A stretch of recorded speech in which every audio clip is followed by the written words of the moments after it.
नमस्कार दोस्तों, just for CSC में आप सबका स्वागत है। तो चलिए शुरू करते हैं आज का अपना वीडियो। कार्यपालिका, जिसे अंग्रेजी में एग्जीक्यूटिव के नाम से भी जाना जाता है।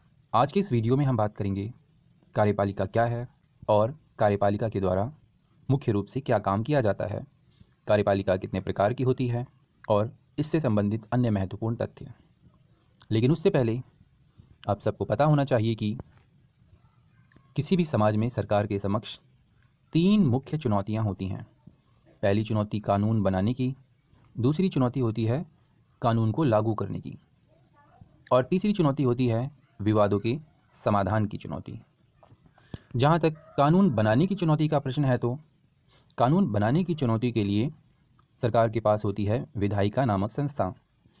कानून को लागू करने के लिए कार्यपालिका नामक संस्था होती है और विवादों के समाधान के लिए न्यायपालिका नामक संस्था। तो इसका मतलब है, ऊपर बताई गई चुनौतियों के समाधान के लिए जिन संस्थाओं का सहारा लिया जाता है सरकार के द्वारा, उन्हें सरकार के अंग कहते हैं, जिनमें विधायिका, कार्यपालिका और न्यायपालिका शामिल हैं। मतलब चूंकि सरकार के समक्ष 3 चुनौतियां हैं, तो इसलिए इन चुनौतियों के समाधान करने के लिए सरकार के समक्ष 3 संस्थाएं हैं। मतलब सरकार के 3 अंग हैं। इन तीनों अंगों में से कानून बनाने की चुनौती का समाधान करने वाले अंग मतलब विधायिका के बारे में हम पहले ही चर्चा कर चुके हैं। अपने आज के इस वीडियो में हम बात करेंगे कानून को लागू करने वाली संस्था मतलब कार्यपालिका के बारे में। सरकार के दूसरे अंग को हम कार्यपालिका के नाम से जानते हैं। कार्यपालिका का मतलब उन व्यक्ति या व्यक्तियों के समूह से है जो विधायिका के द्वारा बनाए गए कानून के अनुसार शासन का संचालन करते हैं। यह कह सकते हैं कि कार्यपालिका का मतलब एक ऐसी संरचना से है जो किसी समाज में कानून को लागू करती है। कार्यपालिका का स्वरूप प्राचीन काल में अलग अलग था। जैसे कि प्राचीन समय में भी जहाँ पर राजतंत्र था, वहाँ पर राजा को ही कार्यपालिका और विधायिका का प्रमुख मान लिया जाता था। इसका सीधा सा मतलब हुआ कि राजतंत्र में राजा ही कानून का निर्माण करता था और राजा ही कानून को लागू करता था। वहीं जहाँ पर धर्मतंत्र था, वहाँ पर धर्म का सर्वोच्च अधिकारी ही कानून को लागू करने में महत्वपूर्ण भूमिका निभाता था और कानून की व्याख्या करना भी उसी का काम होता था। लेकिन जैसे जैसे लोकतंत्र का विकास हुआ, संविधानवाद का उदय हुआ, कार्यपालिका की संरचना में भी परिवर्तन आने लगे और वर्तमान समय में कार्यपालिका के अनेकों रूप नजर आते हैं, जिसमें से एक है राजनीतिक कार्यपालिका और दूसरी है स्थायी कार्यपालिका। बात करें राजनीतिक कार्यपालिका की, तो राजनीतिक कार्यपालिका कार्यपालिका के सर्वोच्च स्तर पर होती है। राजनीतिक कार्यपालिका को जनता के द्वारा एक निश्चित अवधि के लिए प्रत्यक्ष या फिर अप्रत्यक्ष रूप से चुना जाता है। राजनीतिक कार्यपालिका के अगर हम उदाहरण की बात करें, तो अमेरिका में राष्ट्रपति और भारत में केंद्रीय मंत्रिमंडल इसके उदाहरण के रूप में हम जान सकते हैं। बाकी राजनीतिक कार्यपालिका के अनेकों प्रकार हैं, जिसमें अध्यक्षीय, संसदीय, दोहरी और बहु कार्यपालिका शामिल हैं।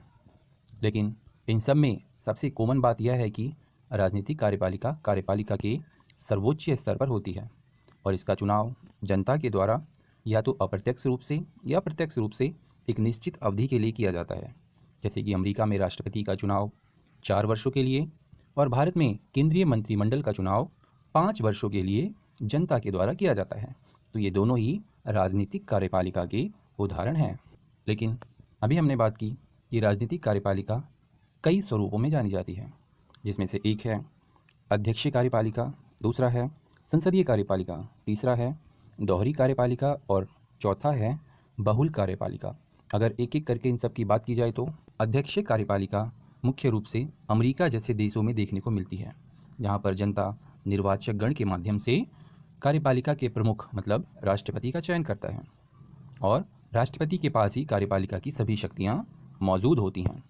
तो अध्यक्षीय कार्यपालिका का महत्वपूर्ण उदाहरण हम अमेरिका में देख सकते हैं। बात की जाए संसदीय कार्यपालिका की, तो यह व्यवस्था भारत और ब्रिटेन जैसे देशों में देखने को मिलती है। ऐसी व्यवस्था में विधायिका के सदस्यों में से ही कार्यपालिका के सदस्यों का चयन किया जाता है। इसका मतलब हुआ कि विधायिका में जिस दल को बहुमत प्राप्त होता है, वही दल कार्यपालिका का निर्माण करता है, या कहें वही दल सरकार बनाता है और सरकार चलाने वाले लोगों के समूह को ही मंत्रिमंडल के नाम से जाना जाता है। बात की जाए दोहरी कार्यपालिका की, तो इस व्यवस्था में राष्ट्रपति, और प्रधानमंत्री के बीच कार्यपालिका की शक्तियाँ विभाजित होती हैं। ऐसी व्यवस्था में राष्ट्रपति का चयन तो अध्यक्षीय व्यवस्था के अंतर्गत मतलब अमेरिका जैसे होता है, और प्रधानमंत्री का चयन संसदीय व्यवस्था के अंतर्गत मतलब भारत जैसे होता है। ऐसी व्यवस्था फ्रांस जैसे देशों में देखने को मिलती है। और अंत में हम बात करते हैं कार्यपालिका के अंतिम स्वरूप की, जिसका नाम है बहुल कार्यपालिका। यह व्यवस्था स्विट्जरलैंड जैसे देशों में देखने को मिलती है। इसके अंतर्गत कार्यपालिका के सभी सदस्यों में शक्तियां समान रूप से बंटी होती हैं। उनमें सर्वोच्च पदाधिकारी का पद सिर्फ नाम मात्र के लिए होता है। इसका मतलब हुआ कि ऐसी व्यवस्था में सर्वोच्च पदाधिकारी बारी बारी से बदलते रहते हैं। जैसे कि उदाहरण के रूप में आप समझ सकते हैं कि स्विट्जरलैंड में सर्वोच्च कार्यपालिका मतलब राजनीतिक कार्यपालिका में 7 सदस्य होते हैं, और हर साल एक एक सदस्य इसमें से बदलता रहता है सर्वोच्च पदाधिकारी के रूप में। राजनीतिक कार्यपालिका के बाद बारी आती है स्थायी कार्यपालिका की। तो स्थायी कार्यपालिका क्या है, चलिए जानते हैं।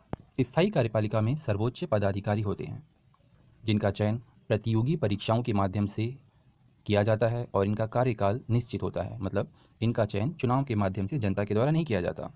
स्थायी कार्यपालिका में शामिल लोग प्रशासनिक क्षेत्र की विशेष दक्षता से परिपूर्ण होते हैं, और अगर राजनीतिक कार्यपालिका को इस दक्षता की आवश्यकता होती है तो वह स्थायी कार्यपालिका की मदद लेते हैं। इसका मतलब हुआ स्थायी कार्यपालिका राजनीतिक कार्यपालिका के आदेश के आधार पर ही काम करती है। मतलब स्थायी कार्यपालिका में नौकरशाही की संपूर्ण संरचना आती है। मतलब सभी सरकारी अधिकारी स्थायी कार्यपालिका के अंग हैं। इस पूरी व्यवस्था में आपको पता होना चाहिए कि भारत में कैसी व्यवस्था अपनाई जाती है।